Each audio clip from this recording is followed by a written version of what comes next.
Good morning.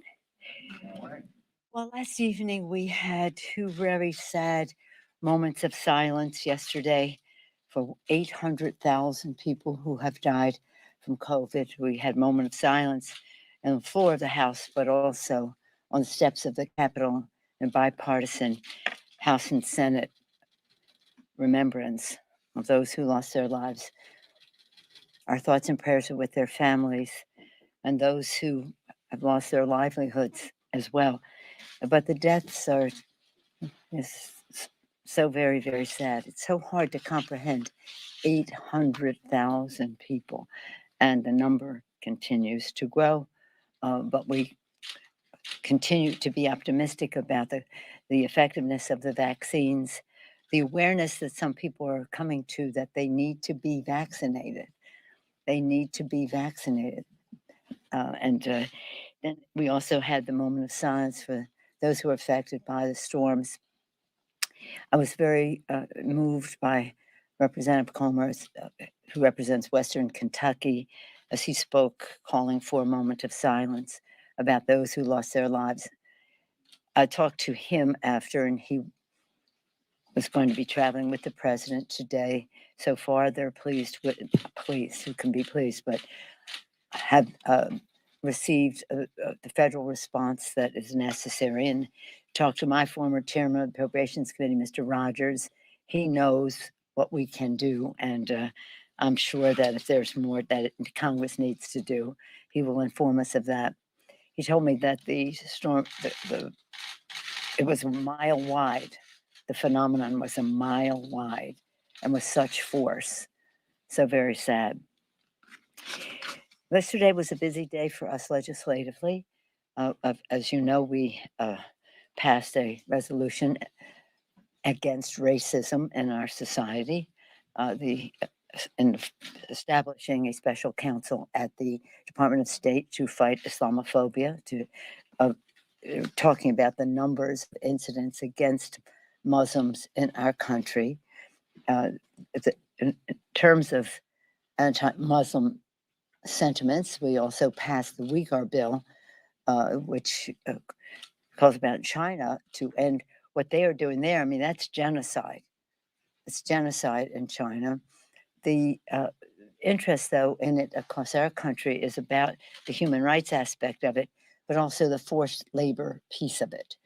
When the President Xi brings these people into these forced labor camps and the rest, separating them from their families and taking other drastic actions, he is also engaging them in forced labor. And that is something that we cannot have our businesses compete with. So from a moral standpoint, a value standpoint, the legislation was very important.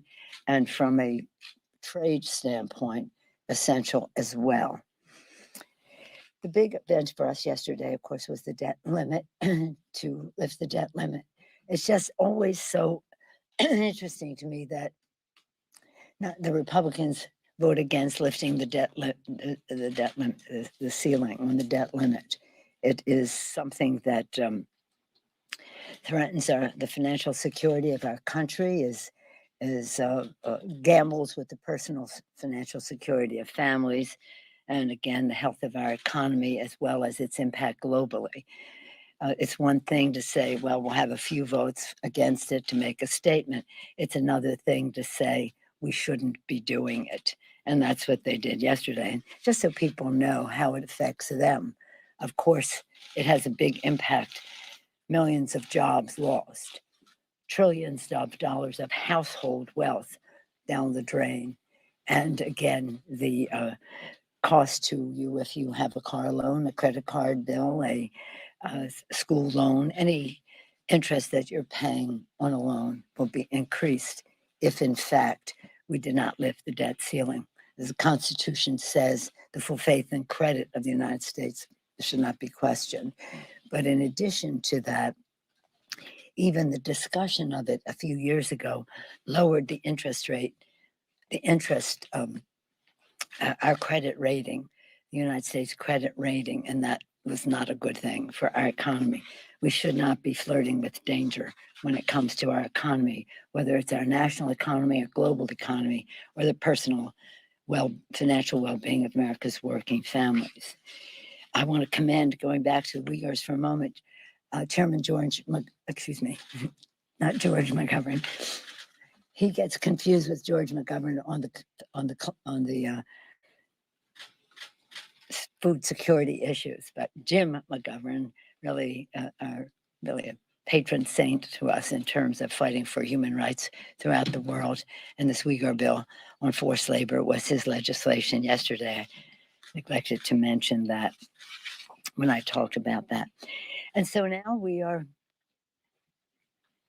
just trying to see how soon we can pass the Build Back Better legislation. So important. It's fraught with meaning at this time because on today, the 15th of December, would be the last Biden child tax credit check that would go out. We're hoping that we can have this settled before Christmas, because on December 31st, this expires. And so it's essential. What we see in terms of the child tax credit has been used more recently for preparing children for school. It's been used for food, for rent. It's essentials that the child tax credit has been used. 60 million children benefit, a large number of them off of poverty, coming out of poverty because of the child tax credit. So for this and other reasons, everything to do with children, child care, universal pre-K, affordable, making childcare affordable. I guess the best two words to use, Build Back Better. I mean, I've said it's transformative and all that, but the best two words to use are it lowers cost. It lowers cost of childcare. It lowers cost of health care. It lowers cost of food. It lowers cost in so many ways that are essential to America's working families. The very issues that people struggle over the kitchen table to figure out how we're going to pay the bills, the very issues, very frightening things that people have trying to go to sleep at night. How are we going to pay the bills? Well, Build Back Better helps you to do that. We love the fact that it's Build Back Better with women, Build Back Better for the children, Build Back Better for the planet, lowering energy costs. Again, it lowers costs. So hopefully the Senate will deal with that and send that to us. And of course, we're also hopeful that they will send us bills to protect our democracy, that respects the sanctity of the vote, that keeps us a democracy. So we're prepared to come back as soon as the Senate is ready to send us these bills. And it is, it's pretty exciting. The enthusiasm that is out there for the president's package, his vision for our country, building the infrastructure in a bipartisan bill to do that. Many of us are having our town meetings, our public events in our own regions, and the response has just been so optimistic about how these resources to build the infrastructure in a way that brings equity, fairness, justice to it all, in a green way that protects the environment, and that again creates good paying union jobs, jobs that again protect the planet as we promote jobs, as we move commerce, as we get people safely to and from school and work without staying in the cars a long time, so it improves the quality of life. So that's for the infrastructure bill. The Build Back Better enhances all of that. So we're very eager. I'm very proud of that work. I think that there's an agreement that can be made, and I look forward to working to pass that on the House side. So that's kind of what we have going here. Oh, did I talk about Steph Curry? I talk about Steph Curry just in the first, the Warriors colors. First, just coincidentally, the first few minutes, I was not by myself. One other member, Mr. Payne, and I were in the cloakroom with Ella and well, the women for whom I bought a hot dog to watch the game. Just the two of us there. First few minutes, boom, settled. tied. A few minutes later, break the record with such dignity, with such poise, with such discipline, with such excellence. And then I had to go to work and then came back to see the ending and to see Miller and Jones, see the other two leaders in that field be there with their shirts. Oh, well, I don't have my phone, but I have the picture on my phone of them, and then them giving Steph the shirt with his number on it. I think we'll get to 3,000 pretty soon, but no pressure. Let's just win the games. But it was pretty exciting, I have to say. And to see the enthusiasm of the crowd for that achievement. Whether the Knicks fans were excited about the game, I don't know. But there was great enthusiasm for Steph Curry. And so we're very, very, very proud of him. Yeah. Any questions? Yeah. What do you got? Madam Speaker, Insider just completed a 5-month investigation finding that 49 members of Congress and 182 senior congressional staffers have violated the Stock Act, the insider trading law. I'm wondering if you have any reaction to that. And secondly, should members of Congress and their spouses be banned from trading individual stocks while serving in Congress? No, I don't know to the second one.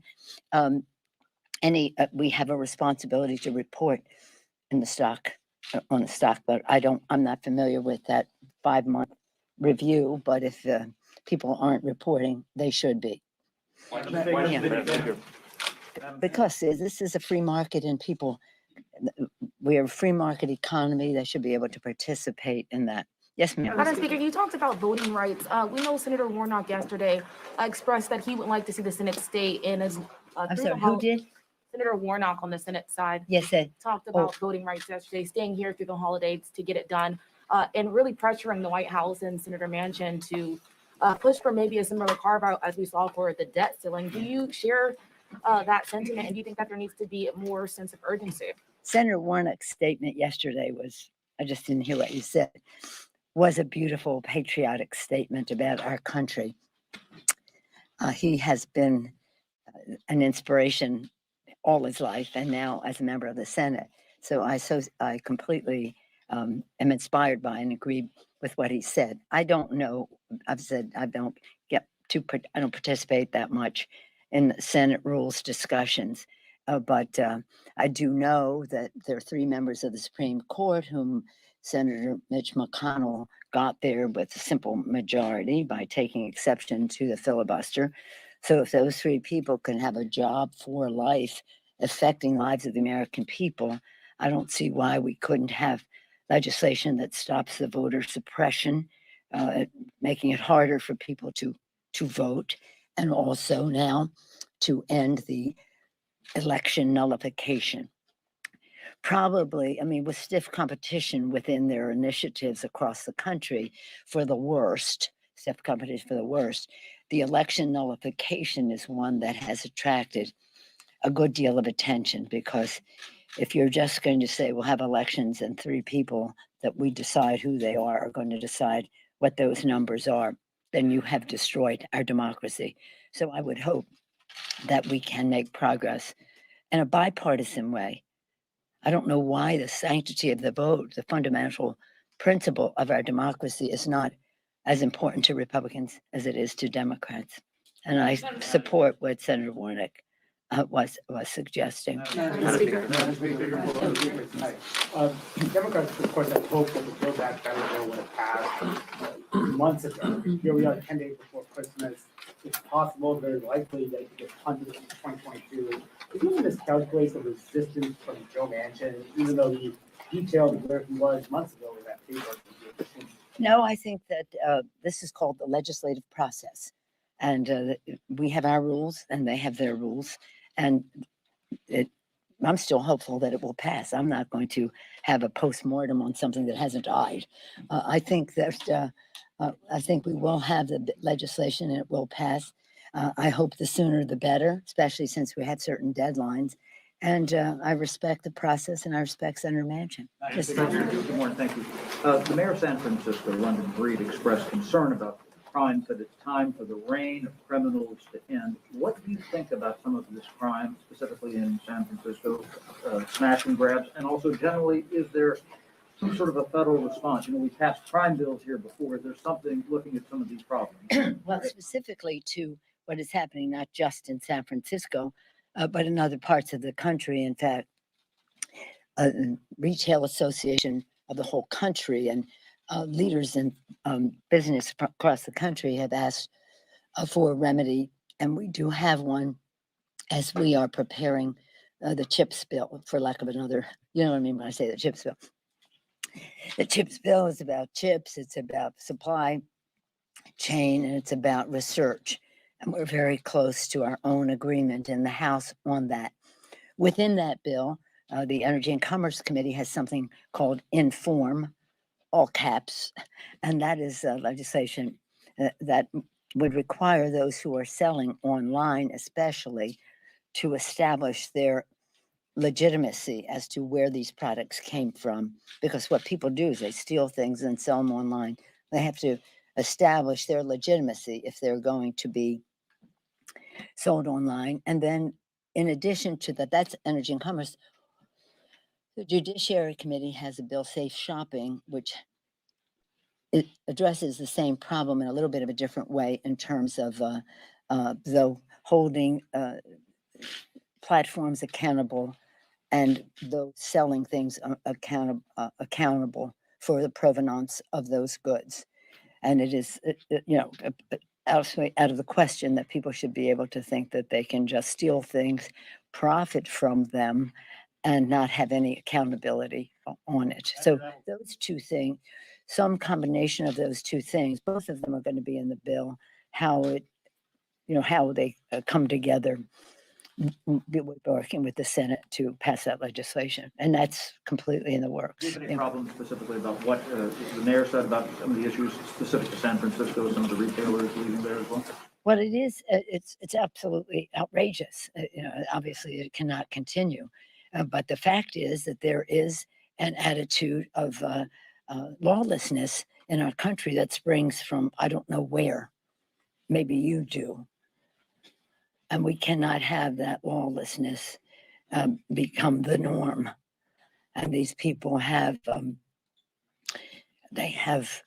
they coordinate with each other, and they plan traffic patterns and the rest so that they can reach their goal and depart very quickly. And some of it is, again, high-level stores, as the retailers have told us, and some of it is your local Walgreens, but none of it is acceptable. And again, it has to be stopped. And again, showing that people are not being able to profit from that. This isn't like somebody stealing something to go home because they don't have the money to buy. This is about stealing for profit. They have to prove where it came from. It's outrageous, and it must. I agree with the mayor. It must be stopped. But it's not just San Francisco.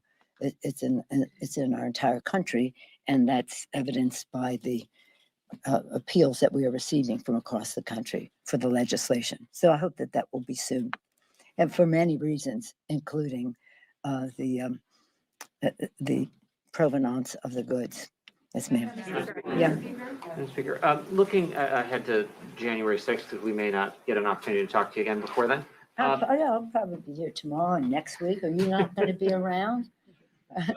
We'll see. Is this your goodbye? But in the event it's not, I wanted to, we heard from the Inspector General for the Capitol Police last week that a lot of the recommendations are still open to better that department. Coming up on a year since January 6th, how do you feel about the level of change at that agency, the security here at the Capitol, and the security of your members as they hope to spend their holidays at home? Well, I thank you for the question. It is my hope that this is not our last meeting. We still have to deal with the sanctity of the vote and protecting our democracy. We still have to lower costs for the American people by passing BBB. And so hopefully we'll see you next week. But in terms of that, I know this Capitol is much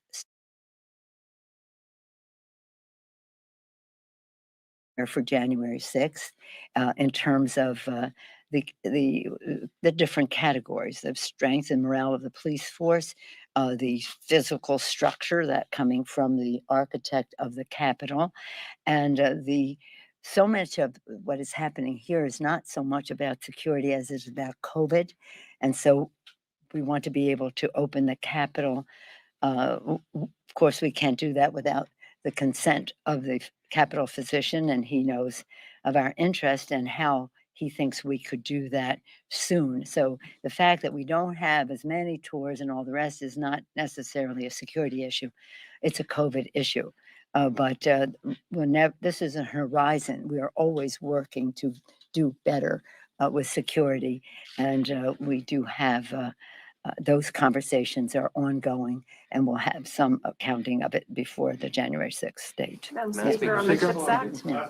If Democrats don't get Build Back Better finished soon, would you consider a standalone piece of legislation just for the child tax credit? Because you have a deadline where the IRS won't be able to send out January's payment on time this month.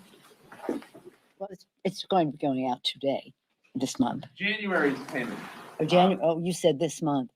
They have said that they need Yeah. it done by the Well, 28th in order to make the It's just payment. a question of what, of course, we could pass that in the House.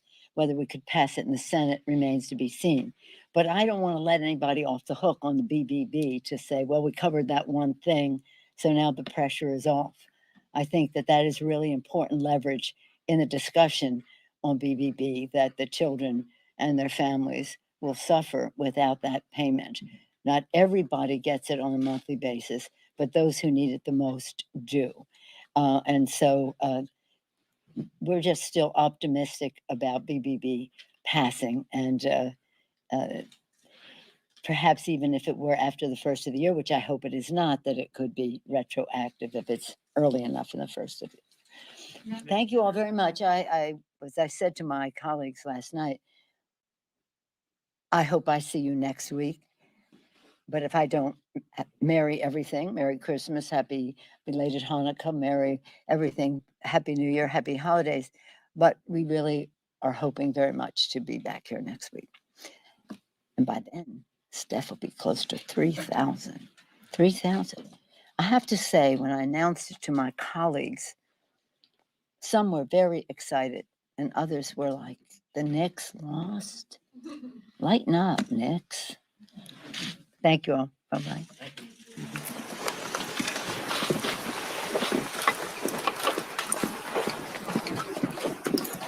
Is there the only one talking about for the next one?